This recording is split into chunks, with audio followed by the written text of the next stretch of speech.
Commanders, on the update 1.23.1 Common Test, you can be among the first to try the new branch of Japanese heavy tanks, as well as improved frontline and onslaught modes.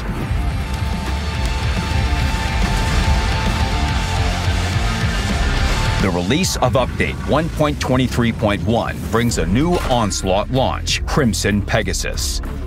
Take part in it to get annual rewards, including rare 2D styles, crew members, and a special version of the CS-63 Hurricane. Starting from Season 2, the Onslaught Shop will be enabled. In it, you can get the rare 114 SP2 tank destroyer for bonds, and much more.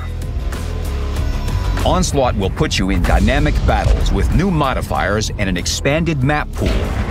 Himmelsdorf is out for some refinement, but 3 new maps have been added instead: Oyster Bay, Studzianki, and Outpost. They will be played differently than in random battles. During the test, you can come up with tactics for the maps in advance and adjust to the new modifiers. Spotting time has been reduced from 10 seconds to 3. If you don't keep a tank spotted, it'll disappear almost right away. Proximity spotting distance has been reduced from 50 to 25 meters. Dispersion at 100 meters has been reduced by 0.15 meters. All vehicles have become more accurate. 2 old modifiers will be active too: 25% more hit points and accelerated consumable cooldown.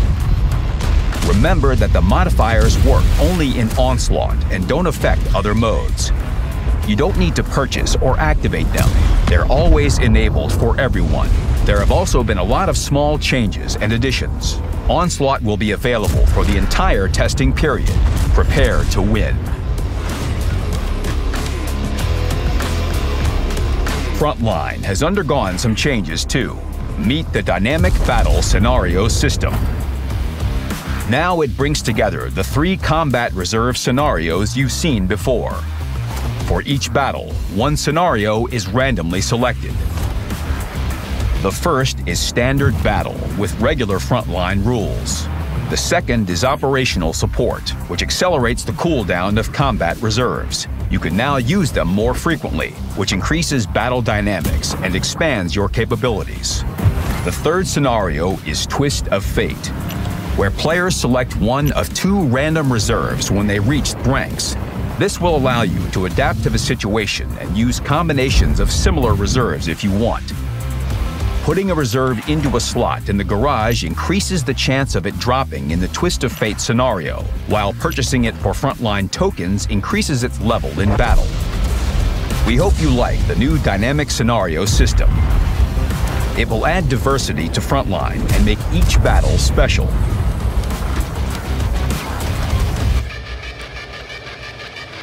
The work on vehicle balance continues in Update 1.23.1. This time, tweaks have been made to a number of low-tier vehicles. With the improved balance, new players will have a simpler and more enjoyable start to their combat journey, while veterans will be able to find something new too. You can find more information in a dedicated article on the game website. To make the most of the test, try playing in the new Japanese heavies in both Frontline and Onslaught. They're not like the tanks in the Type 5 Heavy branch at all. They're streamlined with sloped armor, more modern with 2 mechanics at once. But the first vehicles in the branch are a little simpler, of course.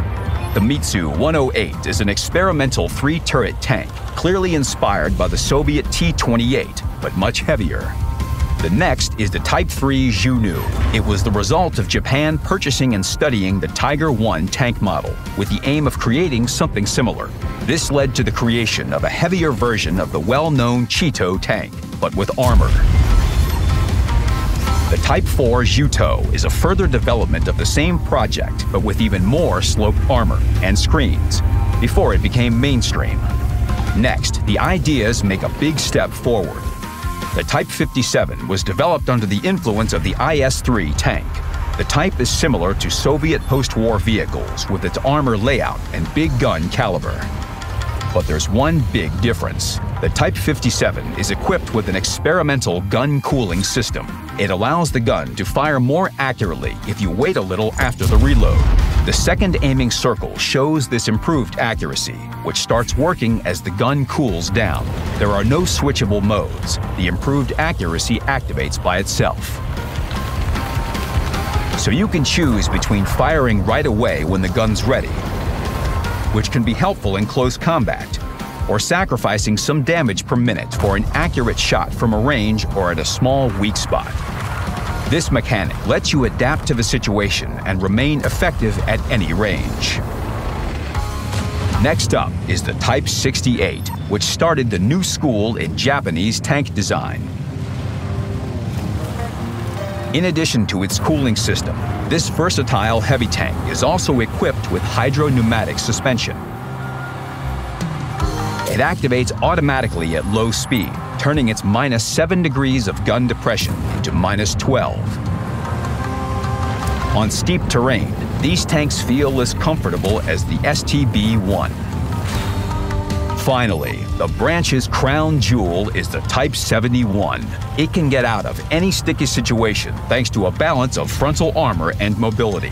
Its 120mm gun is pretty quick and accurate. The Type can look down on opponents with contempt thanks to its pneumatic suspension. Its strong turret excels in terrain-based play. And of course, the tank has a gun cooling system that allows you to fire either more quickly or more accurately.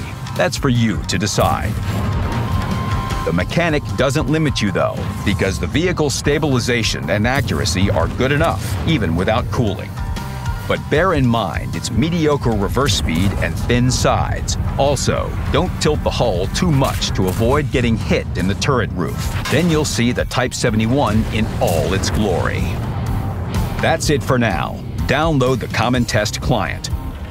Cool down your guns and test the new vehicles in Frontline and Onslaught.